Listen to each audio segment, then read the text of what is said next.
जब भाग नंबर 9 चल रहा था, भाग नंबर 9 की चर्चा करें यदि हम, कहाँ से कहाँ तक है?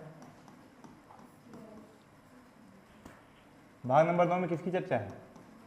पंचायत की। कौन सा अनुच्छेद आता है? 243। कहाँ से आता है भाई? कहाँ से कहाँ तक का? से अड़ा तक ना। इसके बाद 9 का का पढ़ना है, 9 का खा पढ़ना है। ठीक है, 9 का का में है नगर पंचायत, ये ग्राम पंचायत है, उसमें नगर पंचायत है। और 9 के खा में सहकारिता है। ठीक है, जब पढ़ाएंगे समझ में आएगा सहकारिता क्या है। बताए थे इसमें यदि हम बात करें, नगर पंचायत एक ग्राम पंचायत है ना भाई। ग्राम पंचायत की बात करें, कुल कितने विषय हैं? कितने विषय थे? 29 विषय। क्या कह रहे हैं? 11 विषय नहीं, 11वीं अनुसूची में है ये। नहीं, 11 विषय नहीं, 18 विषय। देखिए, हाँ 18 विषय नगर पालिका में है, या नगर पंचायत हम कहते हैं। ठीक है, तो कुल 29 विषय है भाई ग्राम पंचायत में। ग्राम पंचायत 29 विषय पर ही नियम कानून बना सकता है। ठीक है, हम बताए थे कल, काफी हद तक हो गया था। 1952 में नगर पंचायत का प्रारंभ हुआ था, लेकिन जाकर कब लागू हुआ? 1993 में। यही बताए थे ना। 1952 में सबसे पहले क्या बना था? जवाहरलाल नेहरू ने क्या बनाया था भाई? सामुदायिक। क्या बनाए थे? सामुदायिक विकास कार्यक्रम। 1953 में क्या बनाया था? याद है? यानी जब ये देखे कि काम अच्छा चल रहा है तब क्या बनाए? 1953 में क्या बनाए थे? बोलो बोलो।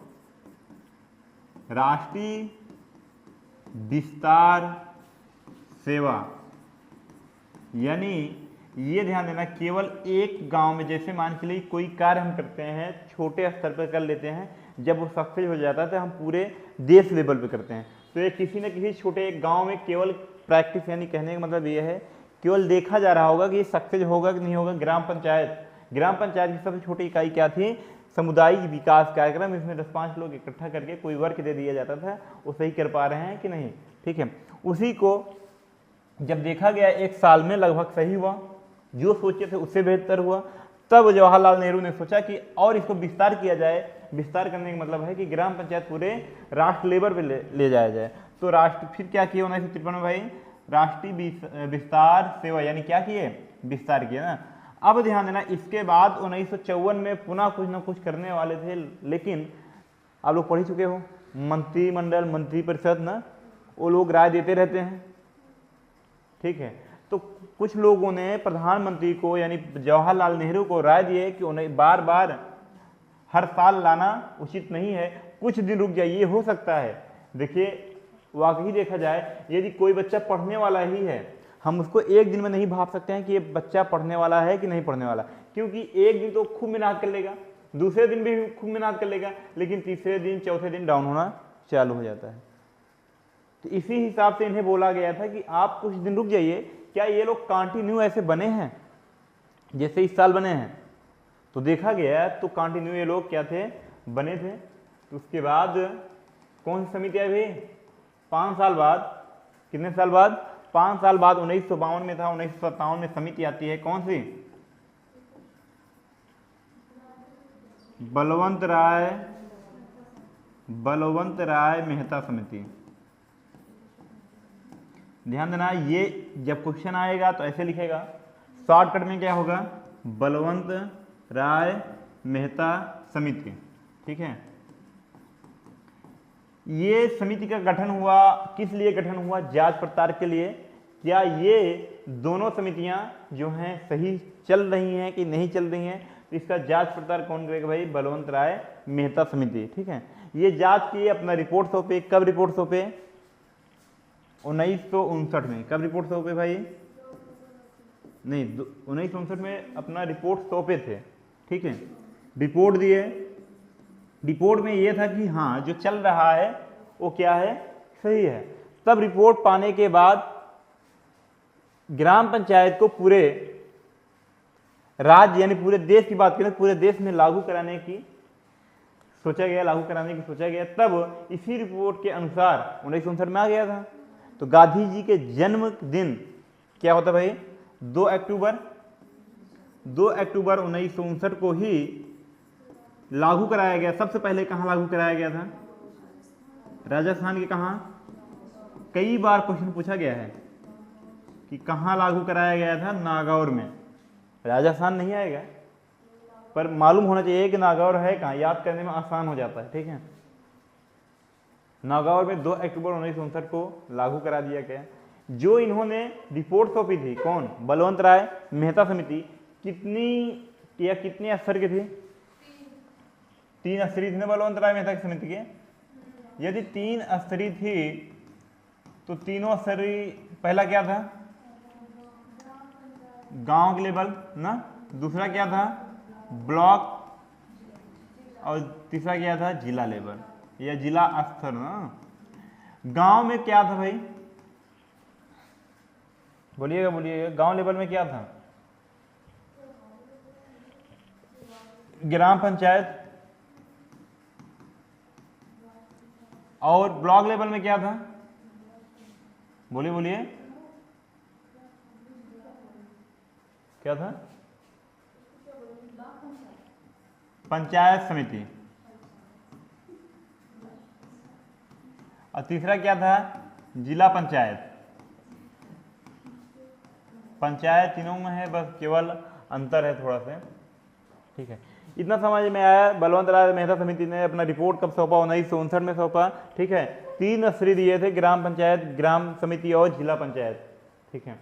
अब इसके बाद धीरे धीरे सरकार इनकी बढ़ती गई। 1977 एक ऐसा समय आया जब कांग्रेस की सरकार क्या हुई, हटी। और कांग्रेस की सरकार हटते ही किसकी सरकार बनती है, जनता पार्टी की। और जनता पार्टी की सरकार में कौन आते हैं, मोरारजी देसाई आने के बाद पुनः चाहते हैं कि ये जो बलवंत राय मेहता समिति का रिपोर्ट आया था, इस पर पुनः जांच पड़ताल किया जाए या संशोधन किया जाए, सुधार किया जाए। इसके लिए बलवंत राय मेहता समिति या जनता पार्टी के कुछ लोग क्या गठित किए हैं, अशोक मेहता समिति। कौन सा, अशोक मेहता समिति। इन्होंने भी सेम टू सेम इनका ही कॉपी किया था, किसका भाई, बलवंत राय मेहता समिति का कॉपी किया था। और इन्होंने 2 स्तरीय दिया। कितना स्तरीय दिया,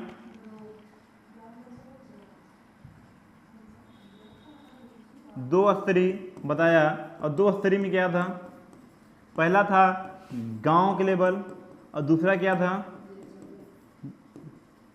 जिला लेवल ना। गांव के लेवल में क्या बोले भाई, मंडल समिति, ये था ना। और जिला लेवल में वही जिला पंचायत, ठीक है। क्या था, जिला पंचायत।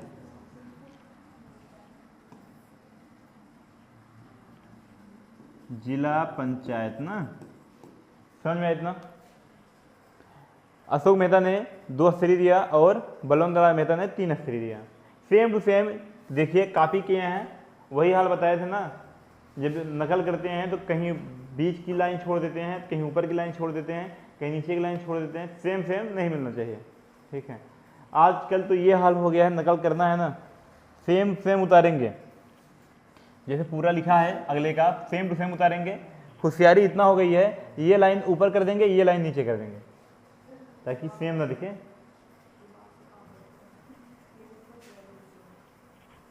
नकल की हद होती है, लेकिन अब किया क्या जाए। अगर नकल रुक जाए ना तो इतना बेरोजगारी खत्म हो जाए।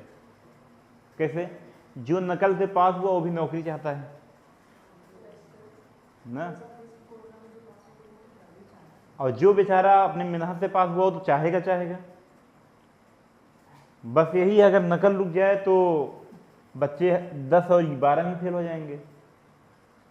जाएंगे, मैक्सिमम फेल हो जाएंगे, ठीक है। आगे नौकरी की इच्छा नहीं करेंगे, तब कंपटीशन कम हो जाएगा। अभी एग्जाम अगर कोई आया यूपीपी में ही देखना, कितना सीट आया था, 60,000 आया था। कितनी मतलब कितने फॉर्म अप्लाई हुए थे, 53 लाख या 55 लाख ऐसे थे ना। सोचिए कि 60,000 पे 55 लाख फॉर्म अप्लाई हो रहे हैं, तो कुछ ऐसे होते हैं ना, चला भर देवा जाए, देख ही हो जाए का होत बा, कैसे पेपरवा होत। जब यूपी पे पेपर हो रहा था तो हम गार्डिंग कर रहे थे ना, देखे थे हमारे यहाँ सेंटर आया था, ऐसे ऐसे बखलोल आए रहे हैं जेकर नाम हो ना लिखे हो।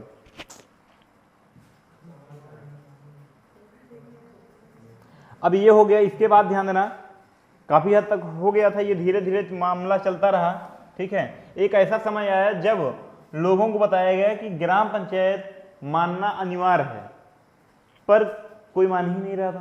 तो इसके लिए क्या किया गया, कौन सा संशोधन, 73वां संशोधन कब किया गया,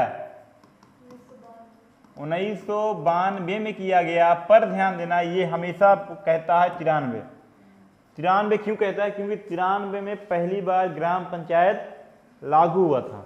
कब हुआ था, 1993 में ग्राम पंचायत लागू हुआ था। सबसे पहले कहाँ लागू हुआ था, कहाँ बोलो, कर्नाटक राज्य में। सबसे पहले कहाँ लागू हुआ था, कर्नाटक, ये काल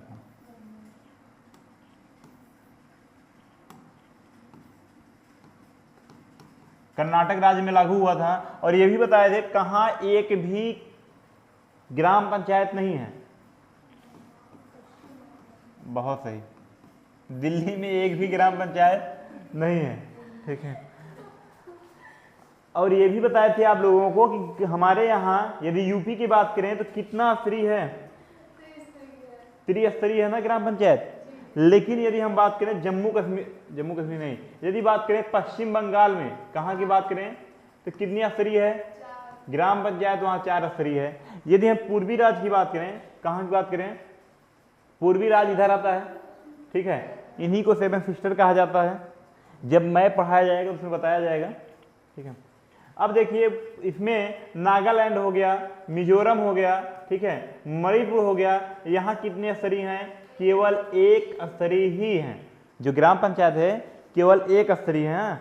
और लेकिन पश्चिम बंगाल की बात करें तो कितना स्तरीय है भाई, 4 स्तरीय है। और हम अपने यहाँ की बात करें, यूपी की बात करें, कितना स्तरीय भाई, 3 स्तरीय है, त्रिस्तरीय, ठीक है।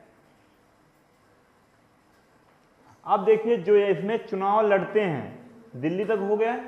यदि जो प्रधान बनना चाहते हैं उनकी न्यूनतम उम्र क्या है, प्रधान को मुखिया भी बोला जाता है, प्रधान या मुखिया,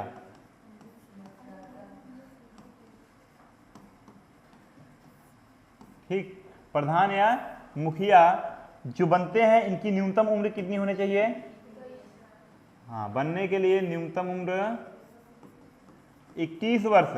पर वोट देने वालों की, ये तो सभी जानते हो, मतदान करने वाले ना, मतदान करने वालों को 18 वर्ष, ठीक। अब यदि हम बात करें मुखिया का कार्यकाल कितना होता है भाई, 5 वर्ष। यदि हम बात करें, यदि मुखिया, जैसे मान के लिए अभी कितना चल रहा है 2024, जाएगा कहां तक 2029 तक ना, किसी कारणवश घर में लड़ाई हुई, टेंशन में हार्ट अटैक आया, बीवी और पत्नी बीवी पत्नी एक ही हो गए पति पत्नी लड़ाई किए और किसी को हार्ट अटैक आया और टेंशन मारे क्या हो गया भाई, प्रधान जी की मृत्यु हो गई। अब इसमें क्या होगा, यदि मान चलिए प्रधान जी मरे हुए हैं 2026 में, तो बचा कितना कार्यकाल, 3 वर्ष। यदि 2026 में इनकी मृत्यु हुई है तो चुनाव भी होना चाहिए। बताया गया किसी का भी चुनाव हो, यदि मृत्यु होने के बाद चुनाव होता है तो क्या कहलाता है वो, उपचुनाव। किन 2 लोगों को छोड़कर, उपराष्ट्रपति, राष्ट्रपति और उपराष्ट्रपति दोनों लोगों को छोड़कर बाकी बीच में हुए चुनाव को क्या कहते हैं हम, उपचुनाव, ठीक है। तो उपचुनाव जो होगा कितने महीने के अंदर करा लेना है, 6 महीने, चुनाव 6 महीने के अंदर करा लेना, ठीक है। अब 6 महीने के बाद जो मुखिया आएगा या प्रधान आएगा वो बचे हुए कार्यकाल के लिए आएगा, पूरे 5 वर्ष के लिए आएगा, हाँ, बचे हुए कार्यकाल, यानी अभी तो 2 साल बिता चुका है, बच्चा 3 साल, तो 3 साल के लिए आएगा। इतना समझ में आया ना, पर लड़ाई झगड़ा नहीं होनी चाहिए, नहीं, प्रधान का यही हाल होता है। जो जितने बड़े लोग होते हैं उतनी बड़ी उनकी लड़ाई होती है, देखा जाए। जो छोटे मोटे रहते हैं लड़के खत्म हो गया, जो बड़े लोग होते हैं बड़ी लड़ाई चलती है भाई। देखिएगा, मतदान का उम्र कितना है? 18। अब उसके बाद बात करें, यदि प्रधान बन गए हैं, प्रधान का काम अच्छा नहीं लग रहा है, तब क्या किया जाएगा? अच्छा, ये भी बताए थे इनके नीचे क्या होते हैं? वार्ड सदस्य होते हैं। क्या होते हैं? जिसको हम कहते हैं सदस्यीय चुनाव कहते हैं ना। जिन्हीं प्रधान के नीचे जो लोग होते हैं उन्हें क्या कहा जाता है? वार्ड सदस्य। ठीक है।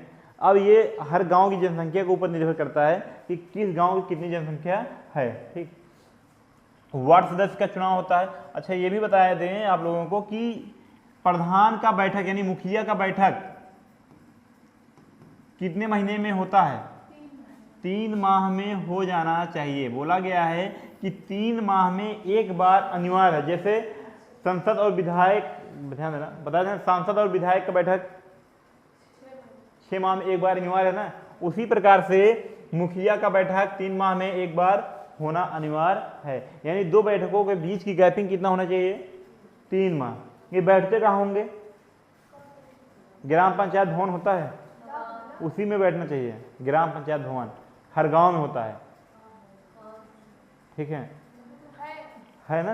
हाँ, तब आप लगते रहना कि 3 माह हुआ कि नहीं हुआ। ठीक है, तो बैठना चाहिए, वैसे में कोई दिक्कत नहीं है। कोरम पूरा कर देते हैं बस। तो 3 माह में एक बार बैठक होनी चाहिए। बैठक जो चलती है वो कितने सदस्यों को होने पर चलती है? जिसको कहते हैं हम गढ़ पूर्ति। कहते हैं क्या? गढ़ पूर्ति। पढ़ चुके हो गढ़ पूर्ति? आर्टिकल नंबर कितने में? 100 में। सही है, आर्टिकल नंबर 100 में पढ़ो ना गढ़ पूर्ति। तो वो जो गढ़ पूर्ति पढ़े थे, किसके लिए पढ़े थे? केंद्र सरकार के लिए ना। यहाँ जो हम पढ़ेंगे किसके लिए पढ़ेंगे? प्रधान के लिए।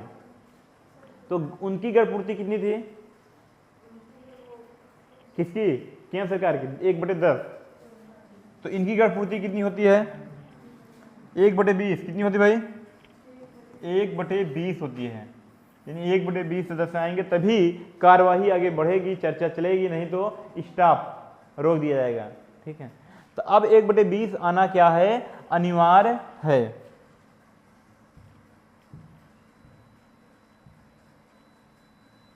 समझ में आया इतना? 1/20 आना अनिवार्य है। यदि किसी कारण, ध्यान देना, बैठक चल रही है और वार्ड सदस्य, ठीक है, वार्ड सदस्य ही भाग लेते हैं इसमें, ध्यान देना, बैठक में। प्रधान तो मुख्य होते हैं, जैसे प्रधानमंत्री मुख्य हुआ करते थे ना, उसी प्रकार से प्रधान या मुखिया क्या होते हैं? मुख्य होते हैं। लेकिन बैठते हैं कौन? ये वार्ड सदस्य। ठीक है, अब यदि हम बात करें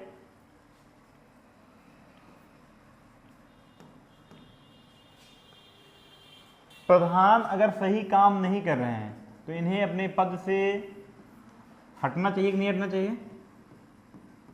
यदि प्रधान सही काम नहीं कर रहे हैं तो इन्हें हटा सकते हैं नहीं? हटा सकते हैं। ठीक है, हटाने के लिए क्या करना है भाई? जो वार्ड सदस्य हैं जितने, वो वार्ड सदस्य 2/3 बहुमत से पारित करेंगे और किसके पास भेज देंगे? ये जिला अधिकारी के पास। जिला पंचायत अधिकारी होते हैं। ठीक है, जिला पंचायत अधिकारी, ये ध्यान देना। हाँ, वीडियो, ये यूपीएससी यूपीपीसीएस निकाल के आते हैं। ठीक है, यूपीपीसीएस, कल बात हो रही थी ना। और आप लोगों को बता दें, ये जो पढ़ रहे हो यूपीपी में जरूर आएगा। यूपी संबंधित पढ़ रहे हो ना, और यूपीपी की वैकेंसी आने वाली बात को विशेष ध्यान दीजिएगा। ठीक है, अब ध्यान देना, हटाना है तो जो वार्ड सदस्य हैं कितने मत से हटाएंगे? 2/3 मत से इनको हटा देंगे। पर हटाने से पहले 15 दिन पहले सूचना किसको देना है? इनको सूचना देना है कि हम चल रहे हैं लतियाने। किसको? मुखिया को। ठीक है, मतलब हटाने चल रहे हैं। ठीक है, तो हटाएंगे कितने बहुमत से भाई? 2/3 बहुमत से। ठीक है, यदि पारित नहीं हो पाए कोई बात ही नहीं है, पारित हो गया तो 15 दिन बाद यहाँ सूचना पहुँचाएगा और मुखिया अपने पद से भाई हटा दिए जाएंगे। ठीक है, ये था। इस प्रक्रिया को क्या कहा जाता है? महाभियोग जैसी प्रक्रिया, ठीक है। और इसके बाद यदि प्रधान को भी अपना काम अच्छा ना लगा कि मेरा काम सही नहीं है, तब त्यागपत्र देगा भाई। त्यागपत्र कौन देगा, किसको देंगे भाई? त्यागपत्र देंगे ये इन्हीं को, किनको? जिला पंचायत अधिकारी को। इतना सारा समझ में आया?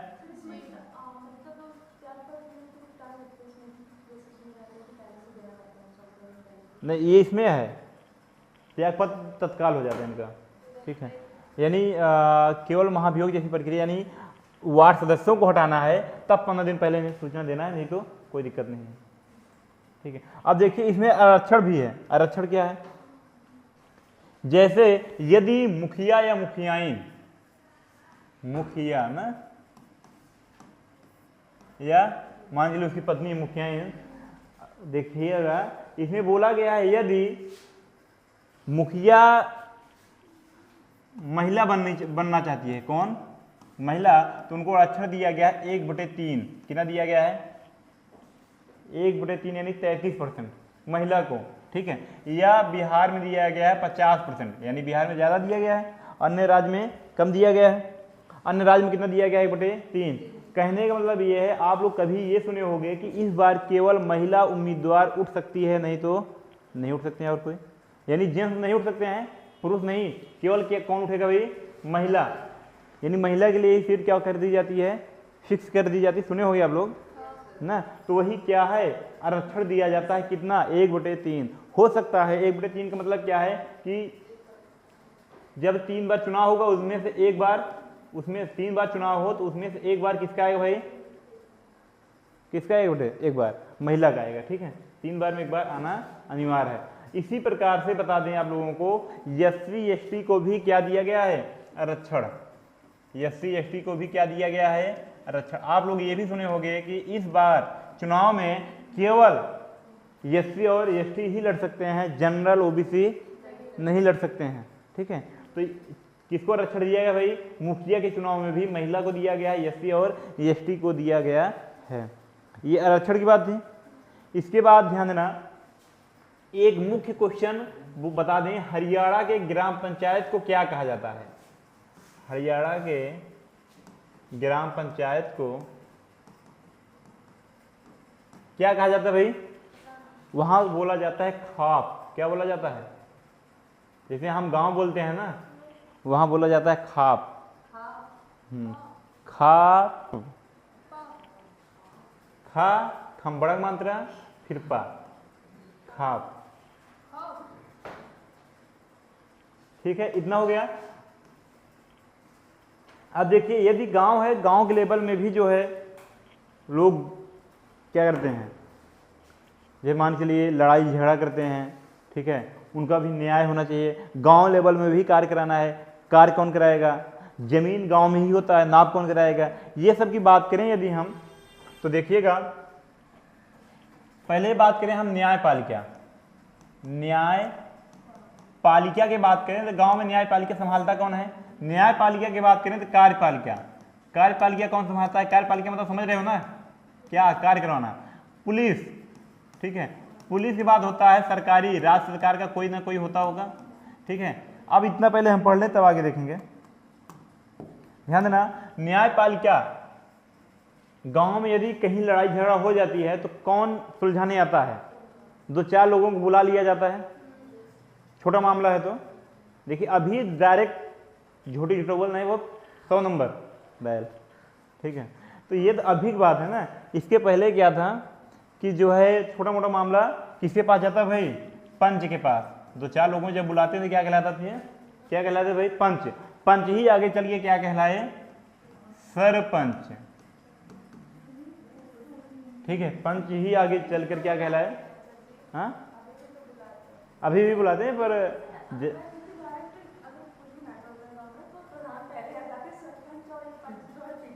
कोई जानते हैं पंच कौन है, सरपंच कौन है? अब इनका खत्म हो गया है वैल्यू। पहले होते थे पंच और सरपंच, अब जब ये 100 नंबर वाला आ गया ना, तो इनका दबदबा खत्म। तो पंच और सरपंच कहाँ सुलझाते हैं भाई मामला? न्यायपालिका, और किस स्तर पर? गांव स्तर पर, छोटे मोटे मामले। उसके बाद कार्यपालिका, कार्य कौन करवाता है भाई? देखिए गांव में वैसे मुखिया कराते हैं, लेकिन लिखित में है कि वार्ड मेंबर यानी वार्ड सदस्य बोलते हैं मुखिया को कि यहाँ यहाँ कार्य है, और उसके बाद मुखिया क्या करते हैं? काम को करवा देते हैं। मुखिया माने प्रधान, ठीक है। इसके बाद आते हैं पुलिस। देखिएगा हर गांव में एक चौकीदार होता है, ठीक है। ये पूरी गुप्त सूचना पहुंचा देता है थाने पर। अभी हम देखें आसपास तो कोई नहीं दिखता है ना, लेकिन होता हम जान ही नहीं पाते हैं। हर गांव में एक चौकीदार होता है पर कोई समझ ही नहीं पाता, और रात बिरात जागता रहता है, टहलता रहता है, ठीक है। लेकिन अब हम लोग एकदम गांव, एकदम देहात लेवल पे हैं, इसलिए नहीं मालूम है। अगर शहर लेवल पे होते हैं, जैसे मान के कस्बा लेवल होता है, तो वहाँ रहते हैं, ठीक है। अब सरकार की बात करें तो सरकार में पहले होते हैं ग्राम सेवक। क्या होते हैं? ग्राम सेवक क्या करता है? ध्यान देना, प्रधान जो काम करते हैं, कुछ लोग डायरेक्ट प्रधान के पास नहीं जाते हैं। देखिए एक आध महिला रहती है, उसके पास जाते हैं, कागज वगैरह जमा कर देते हैं, वो महिला जो होती है प्रधान के पास पहुंचा देती है। यानी प्रधान जो सहायता करते हैं उन्हें हम क्या कहते हैं? ग्राम सेवक, ठीक है। इनके बाद आते हैं बीडीओ। कौन आते हैं? बीडीओ। इसके बाद आते हैं बीडीओ, ठीक है। इनके बाद आते हैं जिला पंचायत अधिकारी, ठीक है।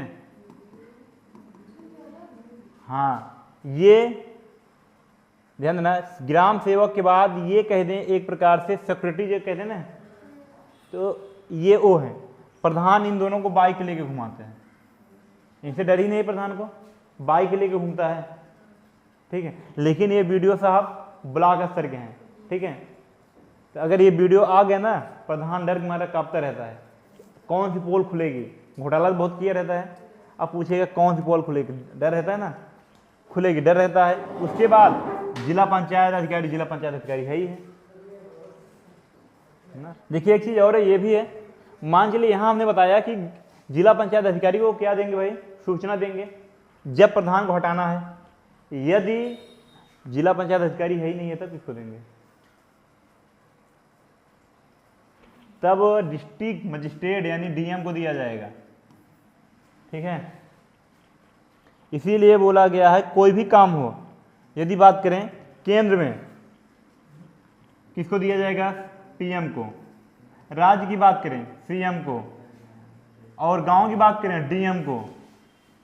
कोई भी मामला हो, केंद्र का है तो पीएम, राज्य का है तो सीएम, गांव का है तो डीएम।